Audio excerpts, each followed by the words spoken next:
अवश्य प्रवेश किया है, क्योंकि इसके पहले देवकी कभी ऐसी ना थी। अब इस विषय में शीघ्र से शीघ्र मुझे क्या करना चाहिए?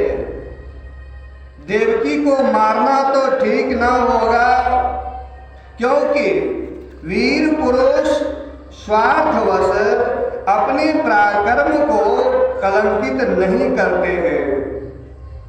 एक तो मरने से तो तत्काल ही मेरी कीर्ति लक्ष्मी, देवकी को मारना तो ठीक नहीं होगा, क्योंकि वीर पुरुष स्वार्थवश अपने पराक्रम को कलंकित नहीं करते हैं। एक तो यह स्त्री है, दूसरे बहन है और तीसरे गर्भवती है। इसको मारने से तत्काल ही मेरी कीर्ति, लक्ष्मी और आयु नष्ट हो जाएगी। वह मनुष्य तो जीवित रहने पर भी मरा हुआ ही है, जो अत्यंत क्रूरता का व्यवहार करता है। ये कंस सोच रहे हैं मन ही मन, वह मनुष्य तो जीवित रहने पर भी मरा हुआ है, मरा हुआ है ही, जो अत्यंत क्रूरता व्यवहार करता है, दुष्ट व्यवहार करता है। वो तो पहले से ही मरा हुआ है, उसकी मृत्यु के बाद लोग उसे गाली भी देते हैं।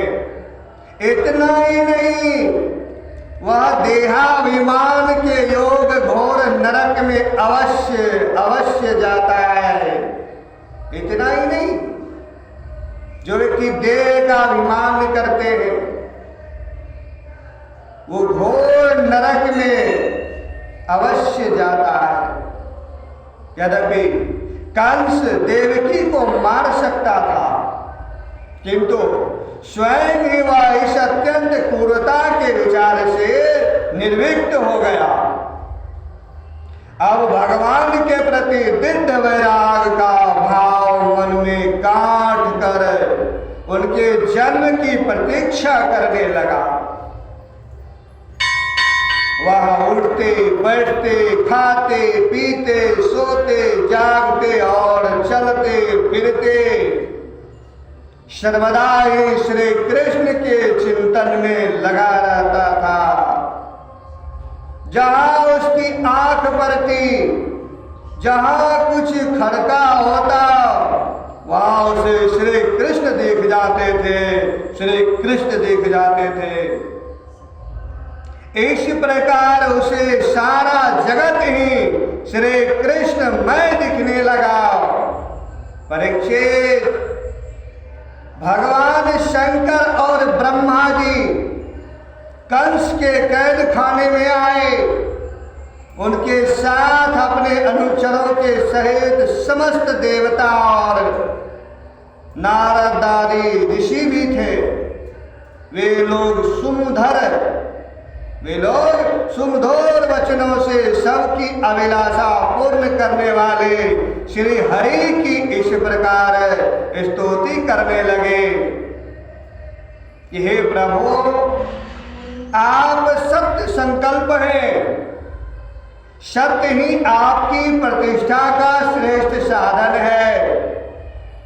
सृष्टि के पूर्व, प्रलय के पश्चात और संसार की स्थिति के समय इन असत्य अवस्थाओं में भी आप सत्य हैं।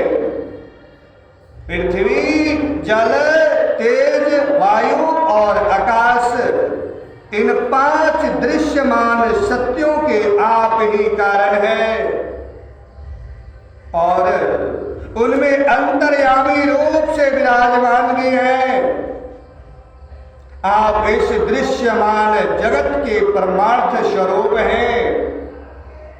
आप ही मधुर वाणी हैं और समदर्शन के प्रवर्तक हैं। भगवान, आप तो बस सत्य संकल्प, सत्य स्वरूप ही हैं। हम सब आपकी शरण में आए हैं, हम सब आपकी शरण में आए हैं। यह संसार क्या है? एक सनातन वृक्ष है। इस वृक्ष का आश्रय है एक प्रकृति। इसके दो फल हैं, सुख और दुख। तीन जड़ें हैं, सत्व, रज और तम। चार रस हैं, धर्म, अर्थ, काम और मोक्ष।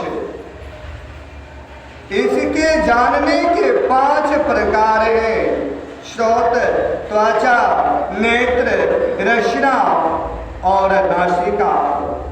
इसके 6 स्वभाव हैं, पैदा होना, रहना, बढ़ना, बदलना, घटना और नष्ट हो जाना। इस वृक्ष की छाल है 7 धातुएं, रस, रुधिर, मांस, मेद, अस्थि, मज्जा और शुक्र। 8 शाखाएं हैं, 5 महाभूत है, मन, बुद्धि और अहंकार। इसमें मुख आदि 9 द्वार खोडर है। खोडर प्राण, अपान, व्यान, उदान, समान, नाग, कूर्म, क्रीकल, देवदत्त और धनंजय। ये 10 प्राण ही इसके 10 पत्ते हैं। इस संसार रूप वृक्ष पर 2 पक्षी हैं। कौन कौन? जीव और ईश्वर। इस संसार रूप वृक्ष की उत्पत्ति के आधार एकमात्र आप ही है प्रभु, एकमात्र आप ही है।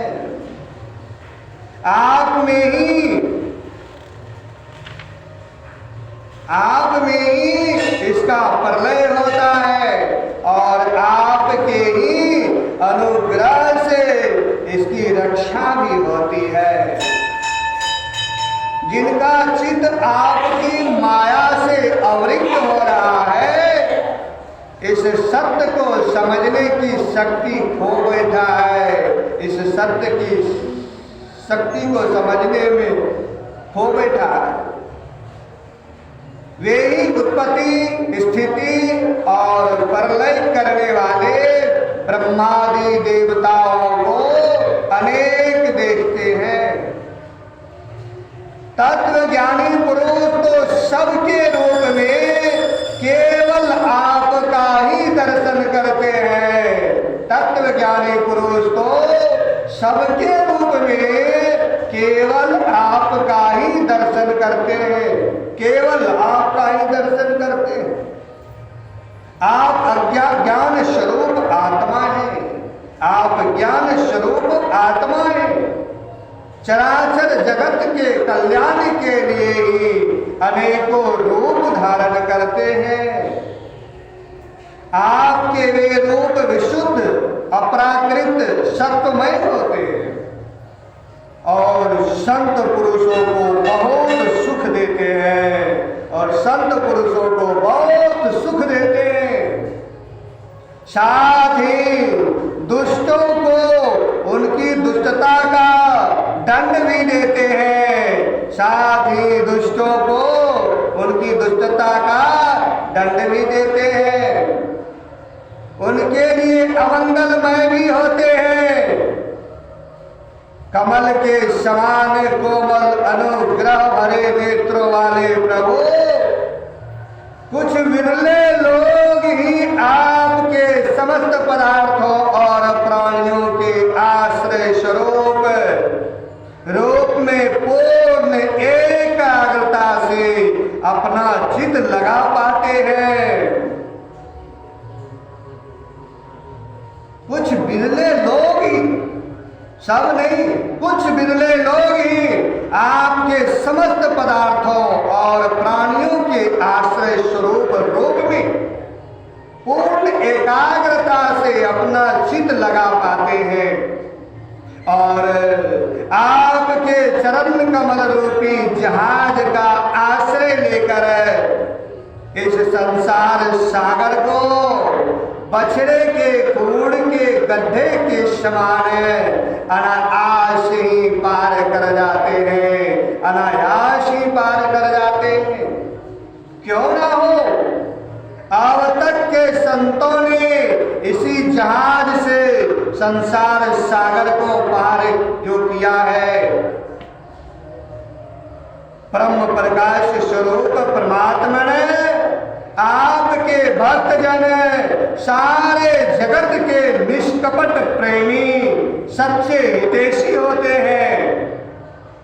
वे स्वयं तो इस भयंकर और कष्ट से पार करने योग्य संसार सागर को पार कर ही जाते हैं, किंतु औरों के कल्याण के लिए भी वे यहाँ आपके चरण कमलों की नौका स्थापित कर जाते हैं।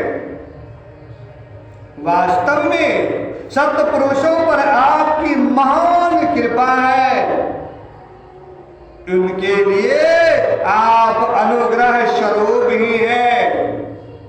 कमल नयन, जो लोग आपके चरण कमलों की शरण नहीं लेते, कमल नयन, जो लोग आपके चरण कमलों की शरण नहीं लेते तथा आपके प्रति भक्ति भाव से रहित होने के कारण जिनकी बुद्धि भी शुद्ध नहीं होती है, जिनकी बुद्धि भी शुद्ध नहीं है, वे अपने को झूठ मूठ मुक्त मानते हैं।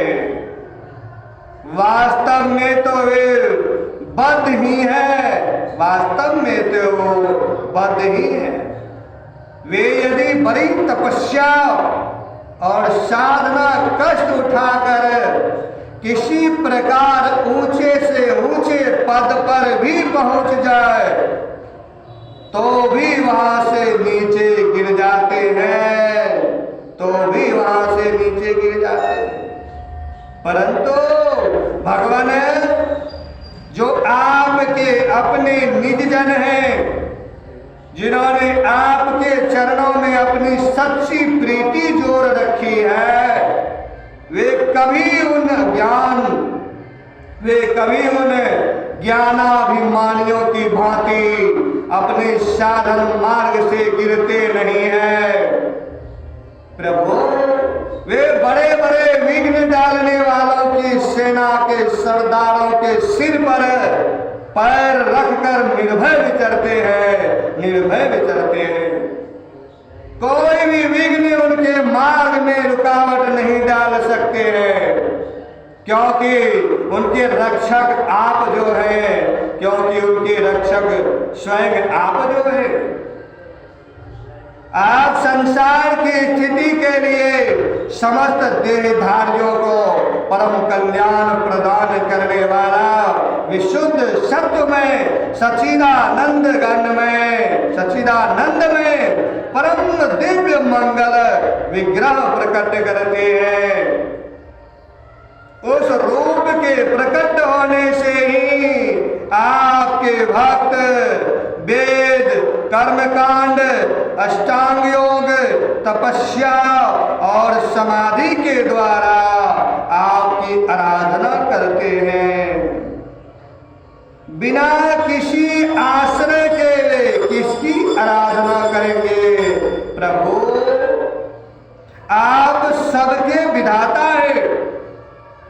यदि आपका यह विशुद्ध सत्यमय निज स्वरूप ना हो तो अज्ञान और उसके द्वारा होने वाले भेदभाव को नष्ट करने वाला आप वृक्ष ज्ञान ही किसी को न हो।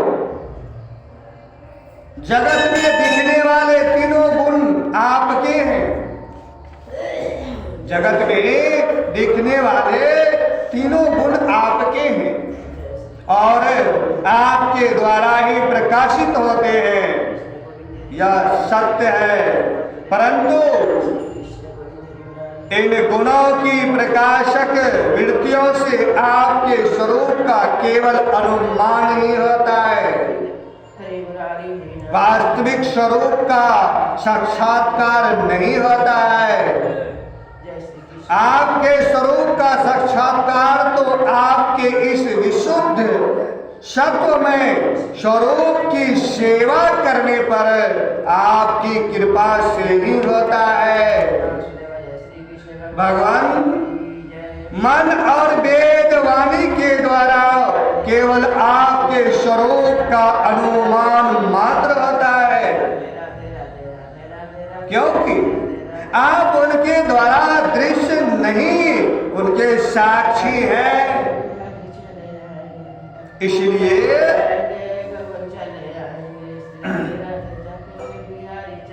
इसलिए आपके गुण, जन्म और कर्म आदि के द्वारा आपके नाम और रूप का निरूपण नहीं किया जा सकता।